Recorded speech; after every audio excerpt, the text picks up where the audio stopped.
नमस्कार मंडळी, आज आपण उन्हाळी वाळवणामध्ये बटाटा साबुदाणे खिरीचे पापड बघणार आहोत। करायला एकदम सोपे आहेत, तिप्पट चौपट फुलतात, खायला एकदम खुसखुशीत होतात। रेसिपी खूप सोपी आहे, शेवटपर्यंत नक्की बघा। आवडली तर लाईक शेअर सबस्क्राईब करायला विसरू नका। चला तर रेसिपीला सुरुवात करूया। नमस्कार, मी दीपाली, रेसिपी हाऊस मराठीमध्ये तुम्हा सर्वांचे खूप मनापासून स्वागत। पापड बनवण्यासाठी इथे मी 1 किलो साबुदाणा घेतला आहे। साबुदाणा आपल्याला आदल्या दिवशी रात्री भिजत घालायचा आहे। जसं खिचडीसाठी भिजत घालतो ना, तसंच भिजत घालायचं आहे। पण भिजत घालताना आपल्याला कुठल्याही भांड्याने एका मोजून घ्यायचं। तर इथे 1 किलो साबुदाणा एवढं पातेलभर भरलेलं आहे। आधी स्वच्छ पाण्याने 1-2 पाण्याने धुवून घ्यायचा आणि खिचडीला जसं भिजत घालतो ना तसं भिजवायचा। नाही समजलं तर साबुदाणा धुवून जेवढं भांडं साबुदाणा भरला आहे ना त्याच्या अर्ध पाणी घालायचं भिजण्यासाठी। एकदम परफेक्ट प्रमाणात होतं, साबुदाणा मस्त असा भिजला जातो। बघा, 1 पातेला साबुदाणा होता, मी अर्ध पातेलं पाणी घातलं आहे। रात्रभर असं झाकून ठेवायचं, सकाळी मस्त साबुदाणा भिजला जातो।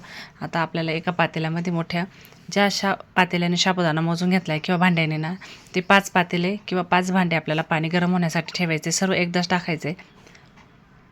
पाणीला उकळी येते तोपर्यंत मस्त साबुदाणा मोकळा करून घ्यायचा आहे। आणि त्यामध्ये आता 1 किलो साबुदाण्यासाठी 1 किलो बटाटे घालायचे। सुरुवातीला साल काढून पाण्यात ठेवायचे, म्हणजे लाल पडणार नाही। बटाटा साल काढल्यानंतर बाहेर उघडा ठेवायचा नाही, लगेच बटाट्याचा किस असो, वेपर असो किंवा बटाटाही लाल पडतो, त्यामुळे लगेच पाण्यात ठेवायचा आहे। आणि मस्त असा जाड असा किस पाडून घ्यायचा आहे। पाणी उकळतंय तोपर्यंत बटाटे किसून घेतले। पाण्याला उकळी आली, त्यामध्ये आता हा मोकळा केलेला साबुदाणा घालायचा आहे। आता सुरुवातीला जरी पातळ वाटत असेल, पण नंतर शिजल्यानंतर याची खीर खूप घट्ट होते। तर आपल्याला आता हा शिजून घ्यायचा 10-15 मिनटं। आता सुरुवातीला सफेद दिसते, पण शिजल्यानंतर एकदम ट्रान्सपरंट होते। बघू शकता, जसं जसं खीर शिजत येईल ना तसं तसं घट्ट होते। 70-80% आपल्याला खीर शिजून घ्यायची। साबुदाणा ट्रान्सपरंट दिसायला लागला का समजायचं आपली खीर शिजत आली। आता यामध्ये आपल्याला थोडंसं तिखटपणासाठी ना 4-5 मिरच्या कुटून घ्यायच्या खलबत्त्यात, किंवा चिली फ्लेक्स असेल ना तुमच्याकडे ती टाकायची, पावडर टाकायची नाही। पावडरमुळे ठसका पण लागतो आणि पापड व्यवस्थित दिसत नाही। तुम्ही इथे हिरवी मिरची पण थोडीशी दळून टाकू शकता, पण इथे मी चिली फ्लेक्सच टाकणार आहे। आणि तिखट तुमच्या आवडीनुसार 1-2 चमचे घालू शकता। खीर आपली शिजली साबुदाण्याची, किस पण स्वच्छ 2-4 पाण्याने स्वच्छ धुवून घ्यायचा। आता या खिरीमध्ये आपल्याला मीठ, मिरची आणि बटाट्याचं किस घालायचं आहे। आता पातळ दिसत असेल, पण किस घातला की एकदम घट्ट अशी खीर तयार होते। तुम्हाला जर किस बटाट्याचा घालायचा नसेल तर 1 पातेले पाणी कमी घालायचं, म्हणजे 4च पातेले पाणी घालायचे। मी इथे 5 पातेले पाणी घातले किंवा 5 भांडे घातले। 70-80% खीर शिजल्यानंतर बटाट्याचा किस घालायचा आहे, व्यवस्थित मिक्स करून द्यायचं आहे। किस शिजायला वेळ लागत नाही, 1-5 मिनटात गरम याच्यामध्ये त्याला वाफ बसली जाते, लगेच शिजला जातो। बघा, खीर मस्त घट्ट झाली। आता चिली फ्लेक्स टाकायचं, किंवा इथे हिरवी मिरची पण तुम्ही ठेसून किंवा दळून घालू शकता। 2 चमचे मीठ घातले, हे सैंधव मीठ आहे, तुम्ही चवीनुसार कमी जास्त घालू शकता। तर बघा, मस्त आपली खीर तयार झाली।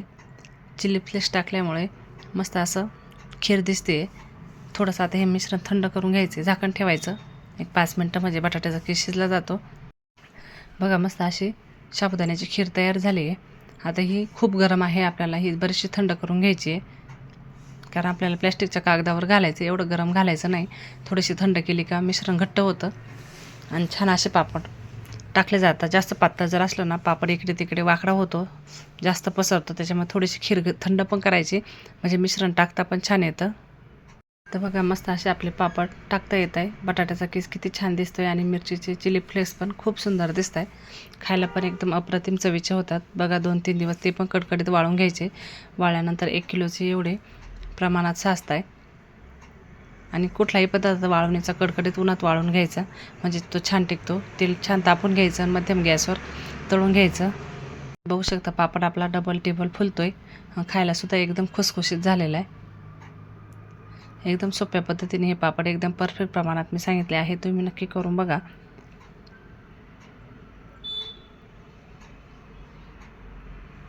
खायला तर एकदम अप्रतिम चवीचे झालेले आहेत। बघा, बटाट्याचा किस किती छान दिसतोय। मस्त असे पातळसर आपले पापड तयार झालेत। खायला सुद्धा तेवढाच खुसखुशीत झालेला आहे। तुम्ही बघू शकता, मस्त असे पापड झालेत। तिप्पट चौपट फुलला आहे, कच्चा पापड बघू शकता, आणि तळलेला तिप्पट चौपट फुलला आहे। आणि खायलासुद्धा तेवढा तो नरम आणि खुसखुशीत झालेला आहे, अजिबात कडकडीत झालेला नाही आहे. तुम्ही या पद्धतीने नक्की करून बघा, अशी अजिबात रेसिपी चुकणार नाही. एकदम परफेक्ट प्रमाणामध्ये सांगितलेलं आहे. तुम्हाला रेसिपी आवडली तर लाईक शेअर सबस्क्राईब करा. व्हिडिओ पाहिल्याबद्दल धन्यवाद.